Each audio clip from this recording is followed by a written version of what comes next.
this lesson, we are going to be going over our 2D shapes to move into what is our 3D shapes. So what I'd like for everyone to do is take a minute and look around our classroom and see if you can name some shapes that you see. I'll give you just a minute to think about that for a second. Okay, what's one shape you saw? Okay, good, the board is a rectangle. It's good. What about anything else you see? What about some of the shapes here on the board? See, this is a triangle. All right, I'm gonna write triangle on it for you.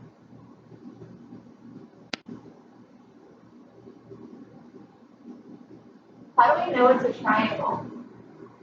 Good, because it has 3 sides. Good job. All right, what's another one that we see up here on the board? A circle? Which one is that? This one here? Okay. How do we know it's a circle? Yeah, it doesn't exactly have a regular side, does it? It all just goes around and around. All right. What about one of the other ones? This is a square. Let's think about that. What are the properties of a square? Good job. The square is this one because all the sides are equal. So if this one's the square because it's equal,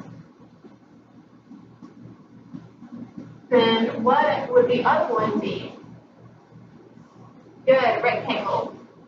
Now that's a fun word to spell. All right. What are some other shapes that we see in the classroom though? What about your table? What's your table? Yeah, it's a circle. Good job, good job.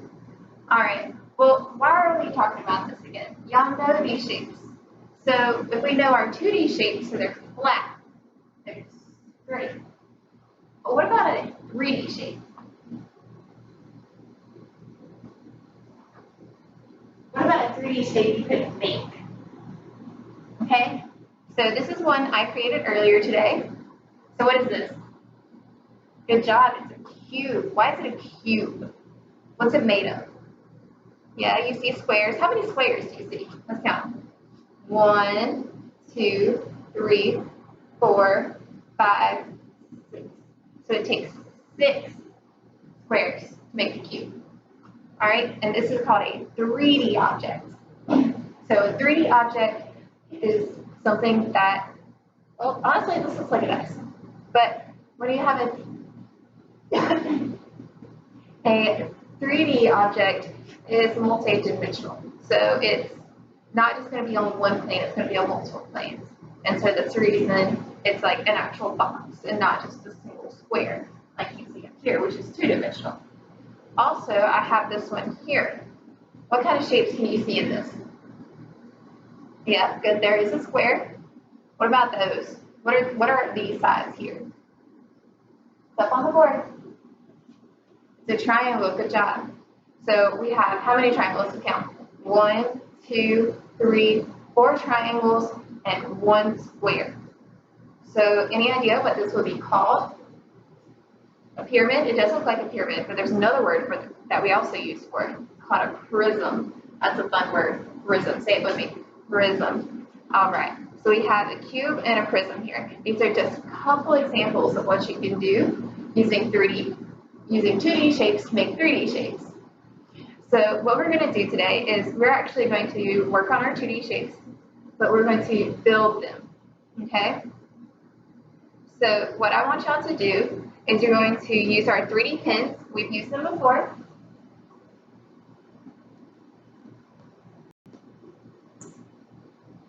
We've used our 3D pins before, so we know how to use them.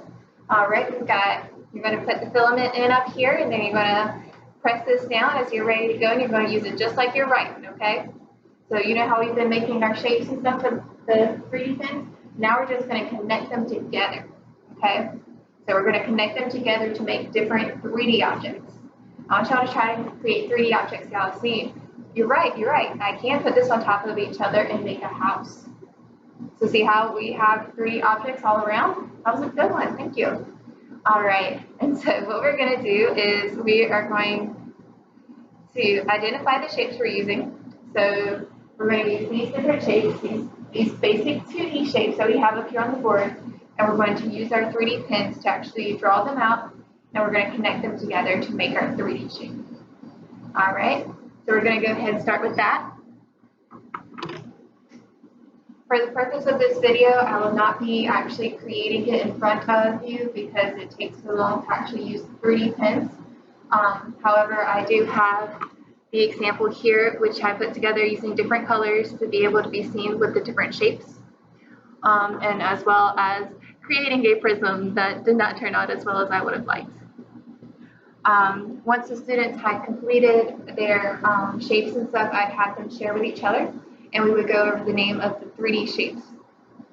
And so once that was done, then they would begin writing in their journals about what they had learned, just incorporate the ELA standards into it, and they would be able to express themselves and communicate their findings and then share with each other on those as well. That is it for my video. The instructions would continue just as I was walking around giving ideas, reminding them of their 2D shapes before going into more details for the 3D shapes, because this would be an introductory lesson. Thank you.